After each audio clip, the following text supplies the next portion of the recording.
This is Orson Welles, speaking from London.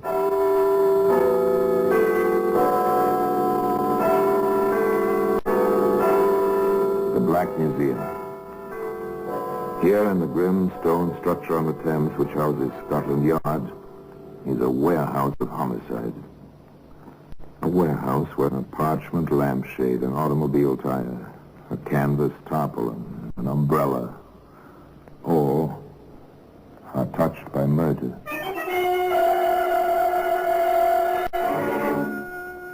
Here's a dictionary. It's a familiar object. French into English, English into French. Every high school student knows what these books are like.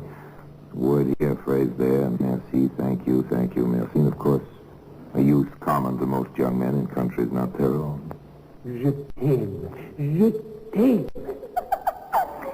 Oh, you sound so passionate, Jules. What does that mean? In the little book, one moment, je t'aime and I love you.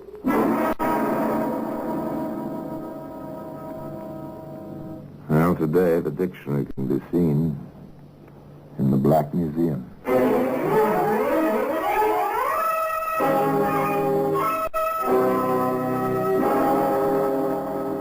From the annals of the Criminal Investigation Department of the London Police, we bring you the dramatic stories of the crimes recorded by the objects in Scotland Yard's Gallery of Death, the Black Museum.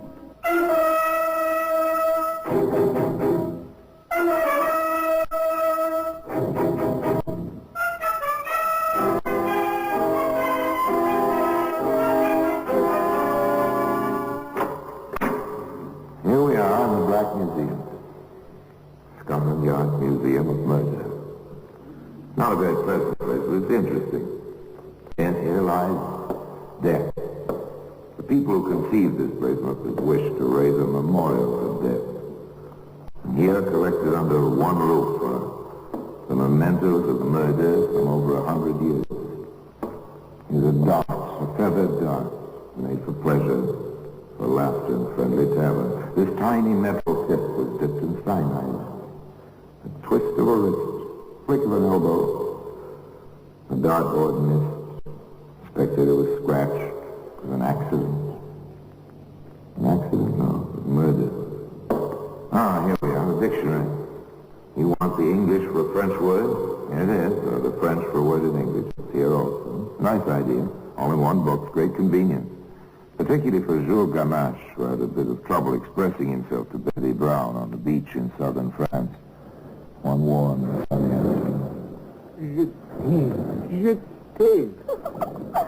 Oh, you sound so passionate, Jules.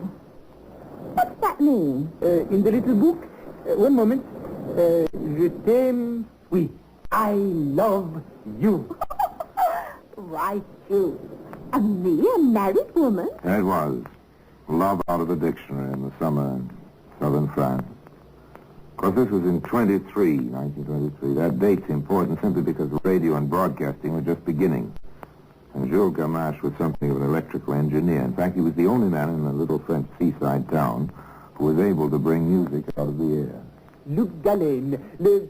Oh, how you say in anglais? Ah, de cat's whisker. So, maintenant, mes chéris, écoutez. Oh, Jules. That is really music in his funny rubber ear, Mama. Huh? Why, Jules, well, you are bright, aren't you? I love you. I must have you now, today. Parbleu, always. Oh, Jules. A clever Frenchman who knew his way about with women. An Englishwoman vacationing in France. Why was she there? Oh, Jules, if I were a better manager, if we'd be better with Ian, I'd never have had the breakdown. I'd never have come to France, and I'd never have met you and your... you and your mom, Claire. Oh, so that was it. But all such items come to an end someday. And summer comes to an end. At least that's the correct calculation. That's the way Betty calculated. Without thinking of her, Jules. Jules, Oui, ma chérie? I have to go home. Oui. Et je viens. I come also. Oh, Jules, That's impossible. However, the usual sighs and protestations, of course. It was just a brief interlude that he was a trifle saddened to let it go. After all, when a woman is crowding 40, she went home anyway to Sussex, to the Binnacle Inn, to security of sorts, and to her husband, Al. Business hasn't been too bad while you were away, Bessie. All the rooms were let this week and the bar trade was fine. I dare say you did all right by the The bar. landlord's got to be social, girl. Otherwise his customers go somewhere else. There's a difference, Alf, between social and drunk. Yeah, now, none of that. I take a drop now and then, but I don't get drunk. Well, another customer. Business is picking up, and on the hotel side at that. Oh, How can I help you, sir? I have, how you say, one moment, please. I will find the word. Oui, I have come to stay. What do you know? Froggy. Pleased to have you, Monsieur. May I ask how you found this? well, that is... Monsieur Brown, the merveilleuse Madame Brown is the recommendation for your so select hotel. Is it not so that we have met in Provence, Madame?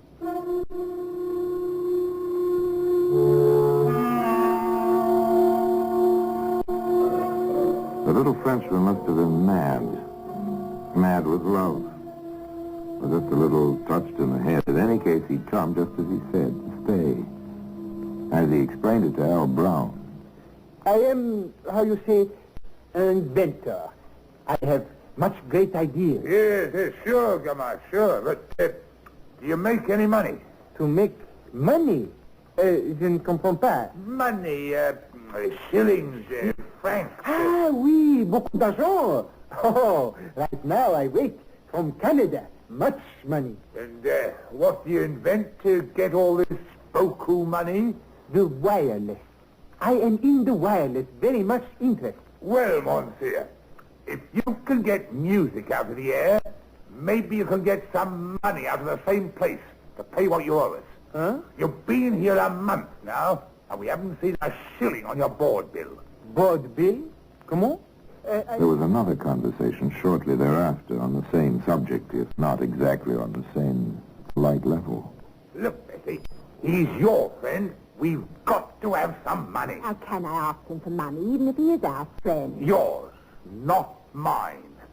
He doesn't take walks with me every afternoon. Alf Brown, are you suggesting? I'm not suggesting, dearie. I'm telling you. Get some money out of him or out he goes. You're supposed to be the business head in this family. All right. Tend to business here. Well, you never talked to me like this before. It was the first time for everything, they say. For the first time, Al was in the driver's seat, and he knew it. So did Betty know it. On one of their afternoon walks, she said as much to Jules. Jules, Oui, ma chérie? I suspect He will do nothing, jamais. he's after me Huh? to get money from you. What are you laughing at? I'm telling you, that will be real nasty. Me throw us both out, and you without a penny. Well, it's not funny. He holds the whip hand. Don't you understand? Oui, one moment. Oh, Jules. Not that little book again. Oui, certainement, le petit livre. Ici, I have it. Like an Englishman, so... one may steal his wife, but not owe to him money.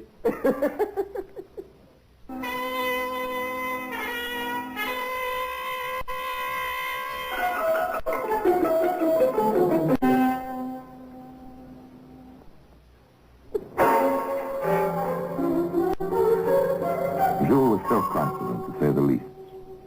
He behaved as if he had a plan. He said to Al, Never fear, mon ami. In a few days, beaucoup d'argent. You like? Oui? to Betty, he said, Je t'aime, ma chérie. Do not fear. All will be well. a quiet, dull New Year's morning. The routine of the inn continued, minus the overtired, oversleeping maid. After a while, the master came grumbling down the stairs. Bessie, Bessie, where are you? Ah, please.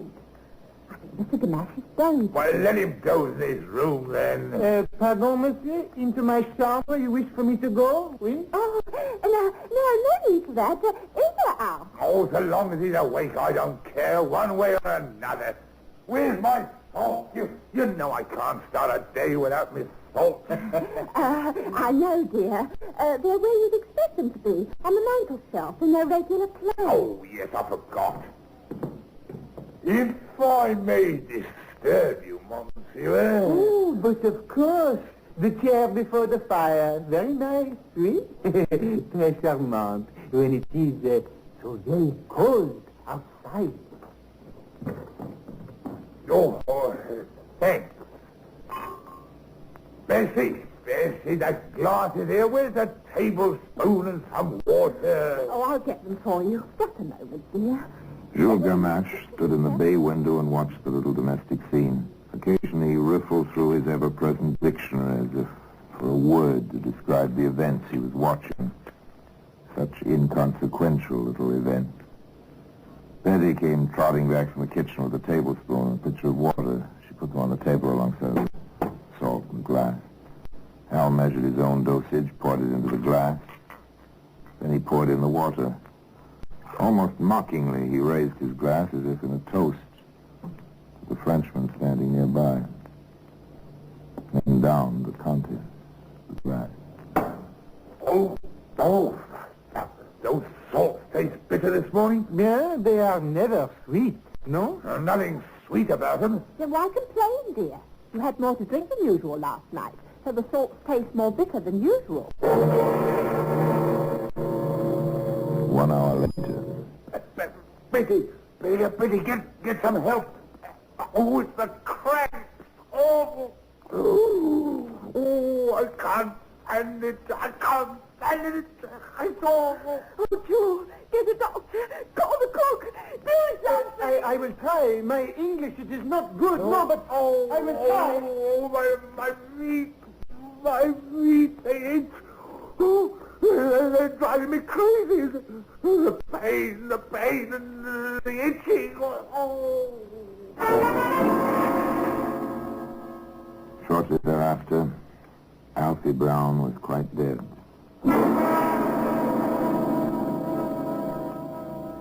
And so the tragedy reached its climax. And playing its little part in that tragedy was a certain dictionary, which, as I told you, can be seen today in the Black Museum.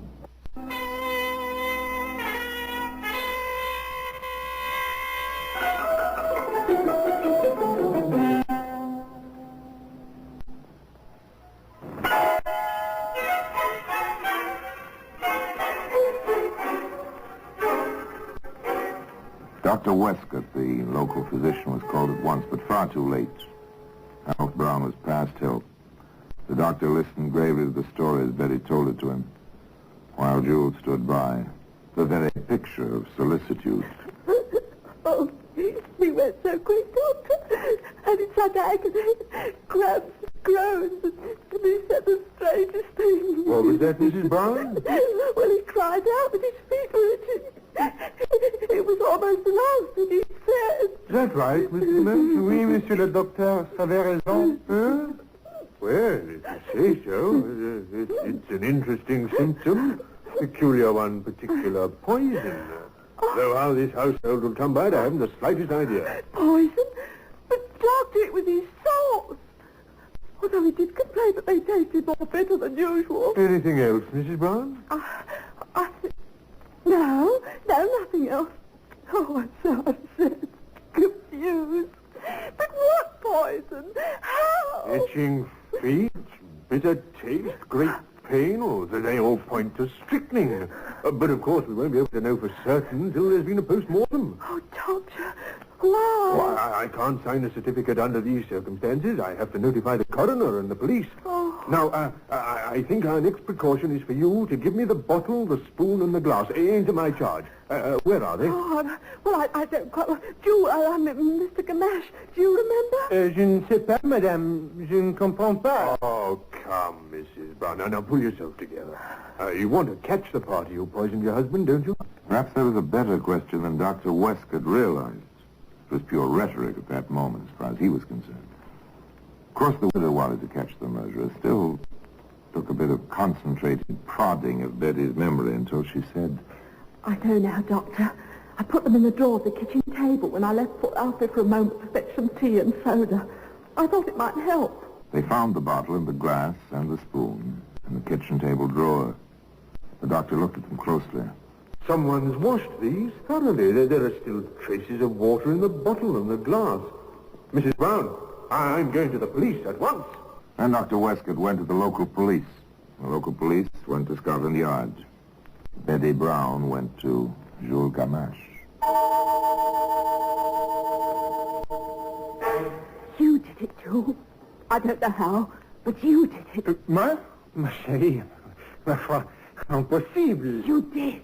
You killed Alfred, and you stayed right there and watched him die. Betty, you are most... how is it? Oui, you are most hysterical. You know I do not kill your Alfie. You must know this. I know. I feel it in my bones. You killed him. Go away, Jules. Go away. I never want to see you again as long as I live.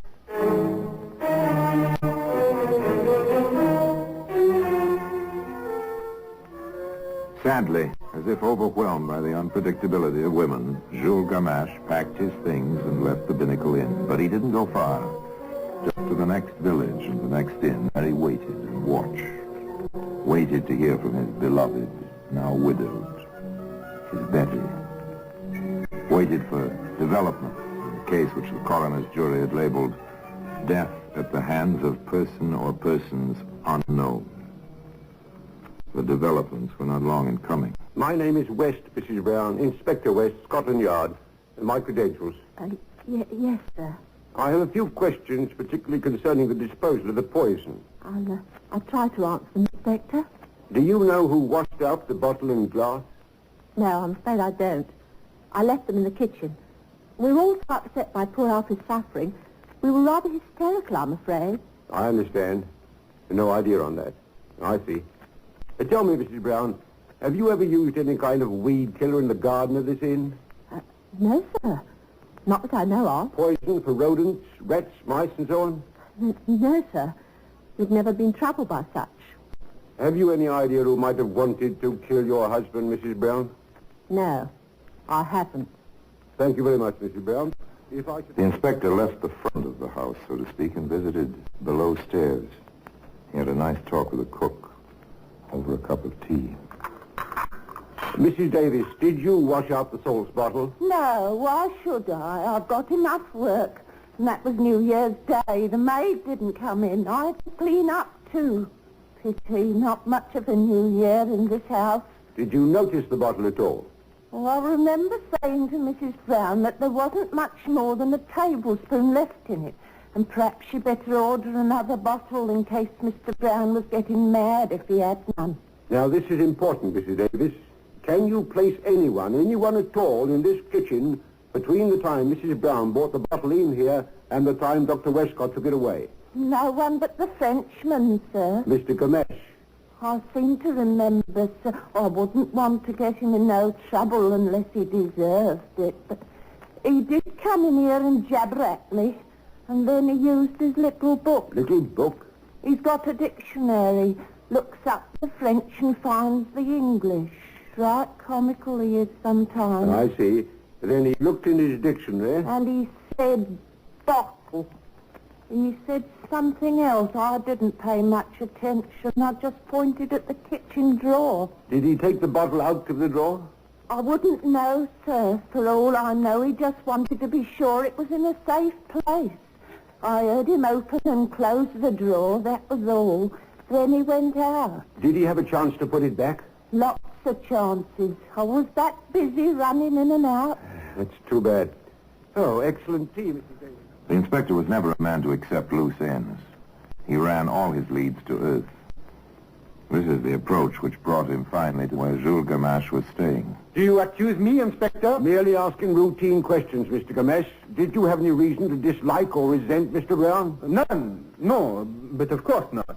Have you ever had any strychnine in your possession? No, but pourquoi? Why should I? I can't say, sir. I can only try to fill in the blank spaces. Someone, you see, gave Mr. Brown the opportunity to poison himself. That kind of gift is murder, Mr. Gamache. Naturellement.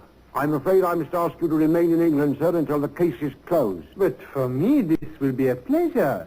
I assure you, Inspector, I wish to see vengeance on this murderer. I loved Mr. Brown, almost as a brother.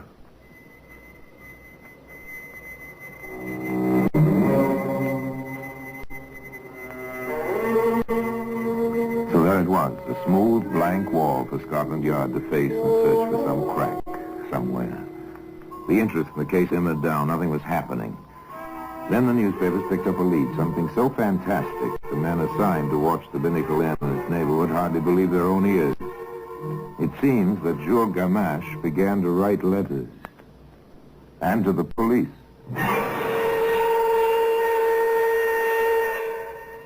There is one suspect who had not been questioned.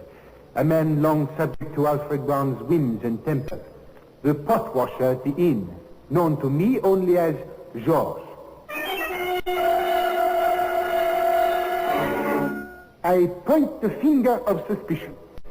Observe, gentlemen of Scotland Yard, the comings and goings of Monsieur Arthur Brookfield, solicitor to Madame Brown.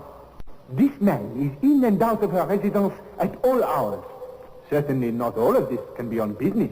Was jealousy entering the picture now?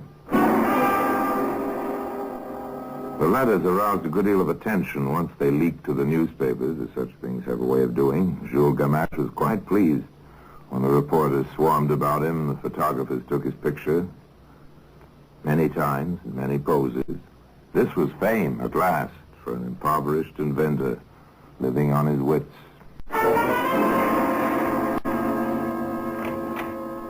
Come in, sir. You asked to see me on the Brown case. Yes, sir. My name is Scott, sir. I'm the owner of a chemist's shop in Woking. Not too far from the Binnacle Inn, is it? Just far enough to miss some of the news, but this morning I saw this newspaper. Ah, yes, our French friend. Do you know him? He was a customer of mine a few weeks back, just before Christmas. Go on, Mr. Scott. He asked for strychnine. Oh, what excuse did he give? Oh, something about experiments in the wireless. He kept consulting a small English-French dictionary to express himself. The wireless, yes, that's the new excuse. Although why they should think the wireless operations entail the use of poisons is beyond me. Did you sell him any? I did. I made him sign the poison book. The name he used was Hatch. Mr. Scott, do you think you can identify this man among a dozen others?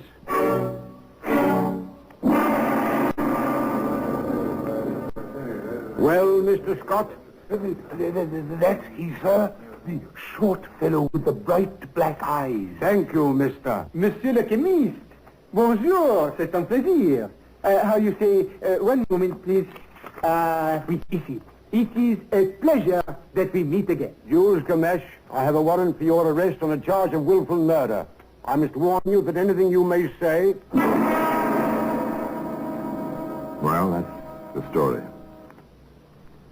And today, the dictionary which played its part in that story can be found in its place in the Black Museum.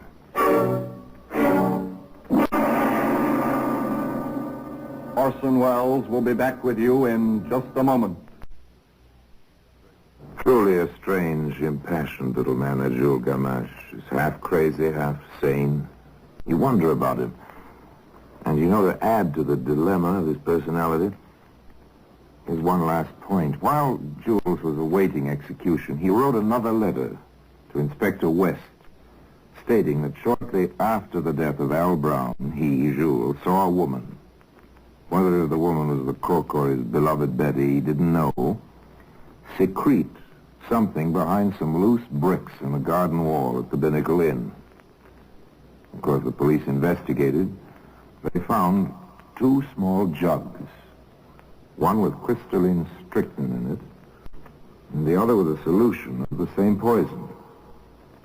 Now, the question is, did Jules Gamache put those jugs there himself, or did one of the women? And if the latter, why did Gamache wait until just before his death to reveal this? Was it some odd form of gallantry? Well, I guess no one will ever know. And now until next time, till we meet in the same place and I tell you another story about the Black Museum, I remain as always obediently yours.